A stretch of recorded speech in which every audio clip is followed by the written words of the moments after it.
Hello friend, welcome to சாமி இ சேவை YouTube channel. இந்த வீடியோவில் ஐஏஎஸ், ஐபிஎஸ், ஐஆர்எஸ் போன்ற பணிகளுக்கு தேர்வு செய்யக்கூடிய யூபிஎஸ்சியில் 2026 பிப்ரவரி மாதம் அப்ளிகேஷன் போடுறதுக்கான நோட்டிஃபிகேஷன் வெளியிட்டிருக்காங்க. அந்த அப்ளிகேஷன் போடுறதுல பார்த்தீங்கன்னா கல்வி தகுதி என்ன இருக்கணும், வயது வரம்பு எவ்வளோ இருக்கணும், தேர்வு முறை எப்படி நடத்துவாங்க, என்னைக்கு வரைக்கும் அப்ளிகேஷன் போடலாம், லாஸ்ட் டேட் எது வரைக்கும் அப்படிங்கிறத தான் இந்த வீடியோவில் பார்க்க போகிறோம். நீங்கள் இது வரைக்கும் நம்ம சேனலை சப்ஸ்கிரைப் பண்ணலாம், சப்ஸ்கிரைப் பண்ணிடுங்க. அப்படியே இந்த வீடியோவை மற்றவங்களுக்கு ஷேர் பண்ணிடுங்க. இப்போ வாங்க வீடியோக்குள்ளே போகலாம். 4/2/2026 அன்னைக்கு பார்த்தீங்கன்னா யூனியன் பப்ளிக் சர்வீஸ் கமிஷனில் ஒரு நோட்டிஃபிகேஷன் வெளியிட்டிருக்காங்க. இதுக்கான வெப்சைட் பார்த்தீங்கன்னா www.upsc.gov.in. இதில் தான் அந்த நோட்டிஃபிகேஷன் விட்டுருக்காங்க. The online application portal of Union Public Service Commission for registration and filling up to of application form online. அதாவது இந்த 4/2/2026 யூபிஎஸ்சி எக்ஸாமுக்கு பார்த்தீங்கன்னா 24/2/2026 வரைக்கும் நாம் ஆன்லைனில் அப்ளிகேஷன் போடலாம். அதுக்காக கேண்டிடேட் இன்ஸ்ட்ரக்ஷன் கீழே கொடுத்துருக்காங்க. எலிஜிபிலிட்டி ஃபார் தி எக்ஸாமினேஷன் சொல்லிட்டு இதில் பார்த்தீங்கன்னா ஹவு டு அப்ளைன்னு சொல்லிட்டு இந்த வெப்சைட், அதாவது அவங்களுடைய யூபிஎஸ்சி online.nic.in அவங்களுடைய அஃபிஷியல் வெப்சைட்டில் போயிட்டு நம்மளை பதிவு பண்ண சொல்கிறாங்க. அது அப்படியே இந்த பிடிஎஃப் கீழே ஸ்க்ரோல் பண்ணிட்டு வந்தீங்கன்னா last date for submission of application சொல்லிட்டு இந்த மாதம் 24ஆம் தேதி 24/2/2026 மாலை 6 மணி வரைக்கும் பார்த்தீங்கன்னா நீங்கள் ஆன்லைனில் அப்ளிகேஷனை சப்மிட் பண்ணலாம். அதே மாதிரி பார்த்தீங்கன்னா பெனால்ட்டி ஃபார் ராங் ஆன்சர். இந்த எக்ஸாமில் பார்த்தீங்கன்னா நெகட்டிவ் மார்க்ஸ் இருக்குது. ஒருவேளை ஆன்சர் ராங்காக இருக்குது அப்படின்னால அதுக்கான நெகட்டிவ் மார்க்ஸ் எடுத்துருவாங்க.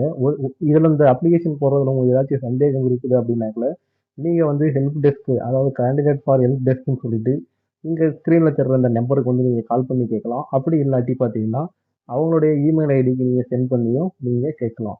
நீங்கள் ஃபில் பண்ண அப்ளிகேஷனில் ஏதாச்சும் சேஞ்சஸ் இருக்குது, கரெக்ஷன் எதுவும் பண்ணணும் அப்படின்னாக்கல அது பார்த்தீங்கன்னா அதுக்கும் டைம் கொடுத்துருக்காங்க, அதையும் நீங்கள் பண்ணிக்கலாம். அதே மாதிரி பார்த்தீங்கன்னா எக்ஸாமில் மொபைல் ஃபோன்ஸ் பேண்டுன்னு சொல்லி கொடுத்துருக்காங்க. தேர்வு எழுதக்கூடிய அறையில் இப்போ தேர்வு நடக்கிறதுல தேர்வு மையத்தில் பார்த்தீங்கன்னா எலக்ட்ரானிக்ஸ் பொருள், அப்புறம் watch, smart watches, mobile phone இதெல்லாம் நாட் அலோடு, இதுக்கெல்லாம் அலோடு இல்லைன்னு சொல்லியிருக்காங்க. அதே மாதிரி சேஃப் ஆப்சன்டைசேஷன் பண்ணுவோன்னு சொல்லியிருக்காங்க. இதில் பார்த்தீங்கன்னா உங்களோட அடையாள சான்றாக பார்த்தீங்கன்னா உங்களுடைய ஆதாரோ இல்லை உங்களுடைய முகமோ பார்த்தீங்கன்னா ஃபோட்டோ ப்ரூஃப் இந்த மாதிரிலாம் பார்த்து சரிபார்ப்பாங்க அப்படிங்கிறது சொல்லியிருக்காங்க. இந்த நோட்டிஃபிகேஷனில் இந்த யூபிஎஸ்சியில் பார்த்தீங்கன்னா என்னென்ன சர்வீசஸ்க்கு எக்ஸாம் நடக்குதுன்னு பார்த்தீங்கன்னா ஐஏஎஸ், ஐஎஃப்எஸ், ஐபிஎஸ் போன்ற குரூப் ஏ, குரூப் பி லெவலில் இருக்கக்கூடிய இங்கே இருக்கிற எல்லா சர்வீசஸ்க்கும் பார்த்தீங்கன்னா இப்போ வேகன்சியில் தேர்வு மூலயமா எடுக்கிறாங்க. மொத்த வேகன்சி தோராயமாக எவ்வளோ இருக்குன்னு சொல்லியிருக்காங்க பார்த்தீங்கன்னா 933 போஸ்டிங் இருக்கிறதா சொல்லியிருக்காங்க. அதில் 33 போஸ்டிங் பார்த்தீங்கன்னா டிசபிலிட்டி கேட்டகரி, அதாவது ஊனமுற்றவர்களுக்காக ஒதுக்கி இருக்கக்கூடிய இடங்கள் இந்த 33. இதில் 933 இடங்கள் மொத்த காலி இடங்களாக இருக்குது, தோராயமாக தான் இருக்குது. ஒருவேளை இந்த பணியிடங்களில் கொஞ்சம் கூடலாம் இல்லைனா குறையலாம். அது அப்படியே கீழே ஸ்க்ரோல் பண்ணிட்டு வந்தீங்க அப்படின்னா நீங்கள் மாற்றுத்திறனாக இருக்கும் பட்சத்தில் நீங்கள் இணையத்தில் ஆன்லைன் அப்ளிகேஷன் நீங்கள் போடும்போது பார்த்தீங்கன்னா உங்களோட டிசபிலிட்டி கோடு என்ன, கேட்டகரி என்ன அப்படிங்கிறது முன்னாடியே இந்த பிடிஎஃப்ல பார்த்து வச்சுக்கோங்க. ஏன்னா நீங்கள் போடக்கூடிய கேட்டகரி அந்த இடத்துல சரியாக நீங்கள் மென்ஷன் பண்ணணும். அது கீழே பார்த்தீங்கன்னா கேட்டகரி டிசபிலிட்டி, அதுக்கு கீழே சப் கேட்டகரி இதெல்லாம் பார்த்தீங்கன்னா கரெக்டாக நீங்கள் செக் பண்ணி வச்சுக்கோங்க. நீங்கள் எந்த வகையான மாற்றுத்திறனாளிகள் இருக்கீங்கிறத முன்கூட்டியே நீங்கள் பார்த்து வச்சுக்கிறது நல்லது. அதே மாதிரி பார்த்தீங்கன்னா பிரிமினரி எக்ஸாம் எந்தெந்த சென்டர்ஸில் அவைலபிள் இருக்குது, எங்கெங்கே நடக்கும் அப்படின்றது லிஸ்ட்டு கொடுத்துருக்காங்க. தமிழ்நாட்டில் பார்த்தீங்கன்னா ஒரு சில இடங்கள் இதில் இருக்குது. நீங்கள் உங்களுக்கு நியர்பை எந்த எக்ஸாம் சென்டர் இருக்கோ அதை பார்த்து நீங்கள் அப்ளிகேஷன் போட்டுக்கலாம். அப்படியே கீழே ஸ்க்ரோல் பண்ணிங்கன்னா உங்களுக்கு மெயின் எக்ஸாம் எங்கே நடக்குதுன்னு போட்டிருக்காங்க. ஒன்ஸ் நீங்கள் ப்ரிலிமினரி எக்ஸாம் பாஸ் பண்ணதுக்கப்புறம் உங்களுக்கான மெயின் எக்ஸாம் பார்த்தீங்கன்னா இந்தியாவில் மொத்தம் 27 இடங்களில் மெயின் எக்ஸாம் நடக்குது. அதில் தமிழ்நாட்டில் சென்னையில் மட்டும்தான் பார்த்தீங்கன்னா சென்னையில் மட்டும்தான் நீங்கள் எழுத முடியும் எக்ஸாம் மட்டும். அப்படியே இந்த பிடிஎஃப் கீழே ஸ்க்ரோல் பண்ணிட்டு வந்தீங்கன்னா பிளான் காப்பி, எக்ஸாமினேஷன் இதெல்லாம் கொடுத்துருக்காங்க. இதுக்கு கீழே பார்த்தீங்கன்னா நிறைய டீட்டெயில்ஸ் எல்லாம் கொடுத்துருக்காங்க. அப்படியே ஒன் பை ஒன்னாக நீங்கள் படிச்சுட்டே வாங்க. அதே மாதிரி எலிஜிபிலிட்டி கண்டிஷன் அப்படின்னு சொல்லி கொடுத்துருக்காங்க. நீங்கள் பார்த்தீங்கன்னா இந்தியன் சிட்டிசனாக இருக்கணும், அப்படி இல்லைனாக்கல நேபாள் இல்லை பூட்டான் இந்த மாதிரி ஏதாவது ஒரு சிட்டிசன்ஷிப்பில் வந்து நீங்கள் இருக்கலாம். இதுக்கான ஏஜ் லிமிட் பார்த்தீங்கன்னா குறைந்தபட்சம் 21 வயது வந்து நீங்கள் பூர்த்தி அடைஞ்சிருக்கணும். 21 வயது நீங்கள் பூர்த்தி அடைஞ்சதுக்கு பின்னாடி பார்த்தீங்கன்னா அதிகபட்சமாக 32 வயசு வரைக்கும் நீங்கள் எழுதலாம். அதாவது இந்த 21 வயது எப்போ அப்படின்னா ஆகஸ்ட் 1 2026 இந்த தேதியில் நீங்கள் 21 வந்து நீங்கள் கம்ப்ளீட் பண்ணியிருக்கணும். அப்படி நீங்கள் கம்ப்ளீட் பண்ணிவிட்டு 32 வயது நிறைவடைகிறதுக்குள்ளே நீங்கள் வந்து தேர்வை வந்து நீங்கள் எழுதிக்கிட்டே இருக்கலாம். அப்படியே இந்த பிடிஎஃப் இன்னும் கொஞ்சம் கீழே ஸ்க்ரோல் பண்ணிக்கிட்டே வந்தீங்கன்னா இதில் வந்து மேக்ஸிமம் எஜுகேஷனல் குவாலிஃபிகேஷன் இருக்குது. இதில் வந்து பாருங்கள், நீங்கள் ஏதாவது ஒரு அங்கீகரிக்கப்பட்ட பல்கலைக்கழகத்தின் கீழே இருக்கக்கூடிய கல்லூரியிலோ இல்லை ஒரு பல்கலைக்கழகத்திலோ குறைந்தபட்சம் 3 ஆண்டு பட்டப்படிப்பு வந்து நிறைவு செய்து பட்டம் பெற்று இருக்கணும். அப்படி நீங்கள் ஒரு டிகிரி கம்ப்ளீட் பண்ணிட்டீங்க அப்படின்னாலே நீங்கள் இந்த எக்ஸாம் எழுதுறதுக்கு குவாலிஃபைடான தகுதி வாய்ந்த நபர்களாக கருதப்படுவீர்கள். ஃபீஸ் வந்து எவ்வளோ பே பண்ணுற மாதிரி இருக்குன்னு சொல்லியிருக்காங்க. இதில் வந்து பார்த்தீங்கன்னா எஸ்சி எஸ்டி பீப்புள்ஸாக இருக்கீங்க, மாற்றுத்திறனாளியாக இருக்கீங்க அப்படின்னா நீங்கள் 100 வந்து ஃபீஸ் பேமெண்ட் பண்ணுற மாதிரி இருக்கும்.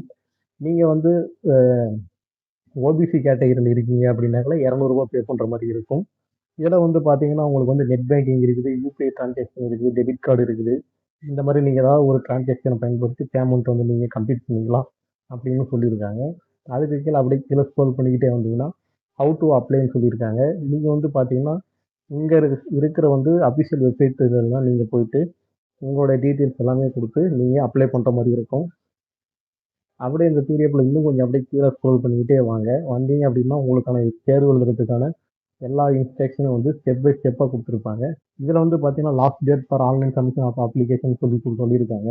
கடைசி தேதியாக உங்களுக்கு 24/2/2026 சாயந்தரம் மாலை 6 மணி வரைக்கும் பார்த்தீங்கன்னா நீங்கள் ஆன்லைனில் அப்ளிகேஷன் பண்ணலாம். அதுக்கு மேலே பண்ண முடியாது. இந்த பிடிஎஃப் இன்னும் கொஞ்சம் கீழே ஸ்க்ரோல் பண்ணிட்டீங்கன்னா ப்ரிலிமினரி எக்ஸாமுக்கு எவ்வளோ மார்க்குக்கு வந்து தேர்வு வைப்பாங்க அப்படிங்கிற டீட்டெயில்ஸ் வந்து கொடுத்துருக்காங்க. அதே போல் மெயின் எக்ஸாம் வந்து பார்த்தீங்கன்னா உங்களுக்கு பேப்பர் ஏ, பேப்பர் பி இதில் வந்து பார்த்தீங்கன்னா பேப்பர் ஏல வந்து பார்த்தீங்கன்னா லாங்குவேஜ் இன்க்ளூடுன்னு கொடுத்துருக்காங்க. நீங்கள் அஃபிஷியல் லாங்குவேஜில் பார்த்தீங்கன்னா ஏதோ ஒரு லாங்குவேஜ் எழுதலாம். நீங்கள் தமிழ்லேயே எக்ஸாம் எழுதலாம். அதே மாதிரி பேப்பர் பி வந்து உங்களுக்கு இங்கிலீஷில் தான் இருக்கும். அதுக்கப்புறம் பார்த்தீங்கன்னா அடுத்தடுத்து ஒவ்வொரு பேப்பருக்கு என்னென்ன வைப்பாங்க, பேப்பர் 3ல என்ன வரும், பேப்பர் 4ல என்ன வரும், அதுக்கு எவ்வளோ மார்க்ஸ் இருக்குது அப்படிங்கிற ஃபுல் டீட்டெயில் கொடுத்துருக்காங்க. இதில் பார்த்தீங்கன்னா ஓவராலாக நீங்கள் எல்லா எக்ஸாமும் முடிச்சதுக்கப்புறம் பார்த்தீங்கன்னா 2025 மார்க்கு வந்து நீங்கள் தேர்வு எழுதி முடிச்சிருப்பீங்க அப்படின்னு சொல்கிறாங்க. அதுக்கப்புறம் பார்த்தீங்கன்னா எந்தெந்த லாங்குவேஜில் வந்து நீங்கள் எக்ஸாம் எழுதலாங்கிறது சொல்லியிருக்காங்க. அதே மாதிரி எழுத்து நீங்கள் எழுதக்கூடிய லாங்குவேஜ் எந்த லாங்குவேஜில் இருக்கலாம் அப்படின்னு சொல்லியிருக்காங்க. நீங்கள் தமிழ் லாங்குவேஜ்லேயே எக்ஸாம் எழுதலாம். நீங்கள் எழுதக்கூடிய மொழி தமிழ் மொழியிலும் நீங்கள் எழுதலாம் அப்படிங்கிறதும் சொல்லியிருக்காங்க. மெயின் எக்ஸாமுக்கு வந்து எந்தெந்த சப்ஜெக்ட் வைஸ்லேருந்து கேட்பாங்க அப்படின்னு சொல்லியிருக்காங்க. இதில் வந்து பார்த்தீங்கன்னா agriculture, anthropology, botany, chemistry, civil engineering, medical science இந்த மாதிரி ஃபிசிக்ஸ், இந்த ஹிஸ்ட்ரி, லா, மேனேஜ்மெண்ட்டு இந்த மாதிரி எல்லா சப்ஜெக்ட்டுமே இங்கே கொடுத்துருக்காங்க. நீங்கள் அதுக்கு எது எதை படிக்கணும் அப்படிங்கிறதையும் இதிலேயே நீங்கள் பார்த்துக்கலாம். இந்த பிடிஎஃப் அப்படியே இன்னும் கொஞ்சம் ஸ்க்ரோல் பண்ணிக்கிட்டே வந்தீங்கன்னா உங்களுக்கு நீங்கள் தேர்வு எழுதுறதுக்கான எல்லா டீட்டெயில்ஸுமே பார்த்தீங்கன்னா இதுக்குள்ளே வந்து முழுசாகவே கொடுத்துருப்பாங்க. இதை நீங்கள் உட்காந்து பொறுமையாக படித்து பார்த்து இதில் இருக்கக்கூடிய எல்லா கண்டிஷன்ஸ், டேர்ம்ஸ் அண்ட் கண்டிஷன்ஸும் நீங்கள் படித்து பார்த்து அதுக்கப்புறமா நீங்கள் ஆன்லைனில் அப்ளை பண்ணுங்கள்.